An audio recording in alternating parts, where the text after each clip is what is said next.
Hello and welcome to livingpianos.com and virtualsheetmusic.com. I'm Robert Estrin with our special guest today, Lili Nguyen. And today we're going to talk about how to organize a fundraising concert. I've been fortunate to be involved with Music from the Heart, a series that's been going on for several years in the nearby Bowers Museum. And it's a pleasure to have you here today, Lili. And maybe you could tell us a little bit about how you got involved with this, how far back this goes, and kind of clue us in as to what this whole concert is about. Sure. Music from the Heart began about 5 years ago, 2010, and a musician friend and I, pianist, decided that we wanted to do something to give back to the community. We organized a concert event, and at the time it was just the two of us, and I had no idea how I was going to do this.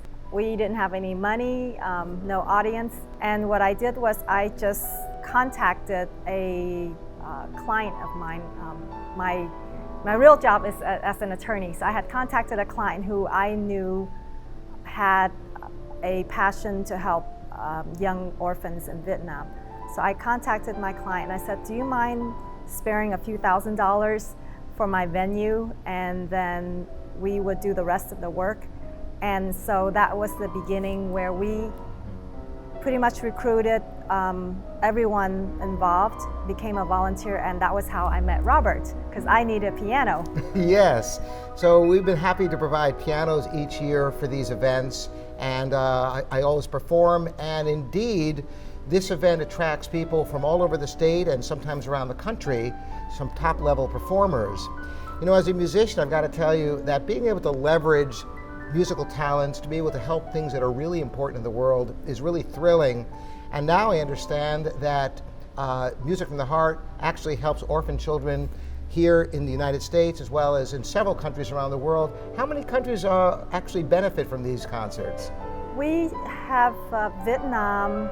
We want to eventually expand to China. We've helped Nicaragua and some local charities, but that's in the beginning now. We started out with Southeast Asia, now we're working our way closer to the United States because of all the rules and regulations that we have to deal with, but we're getting there. Of course, there are children in need everywhere in the world, sadly, but it's nice to be able to do something about that. Tell people about this next event and Bowers Museum on Main Street in Santa Ana, and what is the date and time of the concert?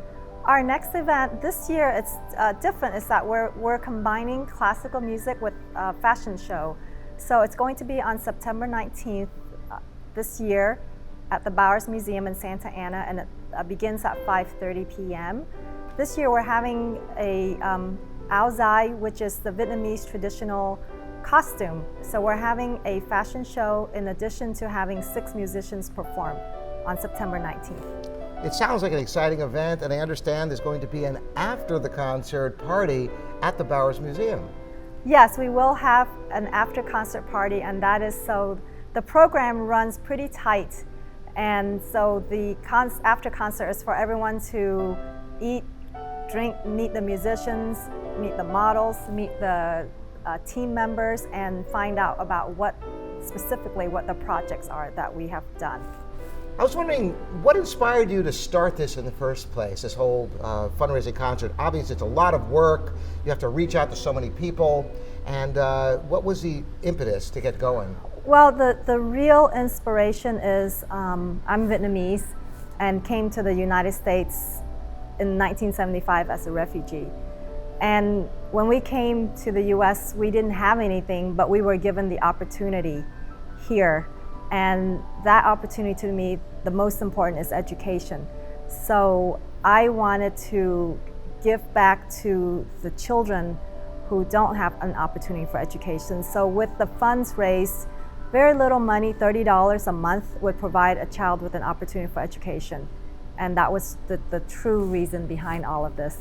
One of the things I'm sure a lot of people would like to know is, how do you go about organizing such an event? I think the first thing is to get a good team. So the team does not have to be a big team, but our team has about 5 members.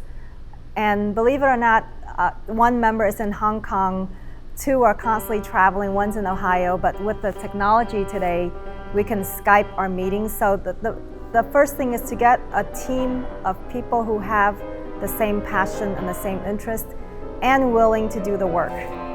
How important is social media in spreading the word for something like this? It's very important. That's how we get the word out to the public. But what I also find is, although social media is important, at the end of the day, it's the personal contact that is the most important. It's hard to substitute for that, isn't it? Yes. Well, this is great. I love getting involved in these kind of programs. They're generally very enthusiastic audiences who come to these events. I encourage all of you to come and contribute your presence, and you will enjoy it, I promise. I want to thank you, Lily, so much for joining us, and I hope for another really successful event this year. Thank you. And so in order to find out about information, our charity is called Spread the Aloha to Kids. So the event, you can go on our website, www.spreadthealoha2kids.org. Beautiful. All right. Very good. Once again, I'm Robert Estrin here at virtualsheetmusic.com and livingpianos.com. See you next time.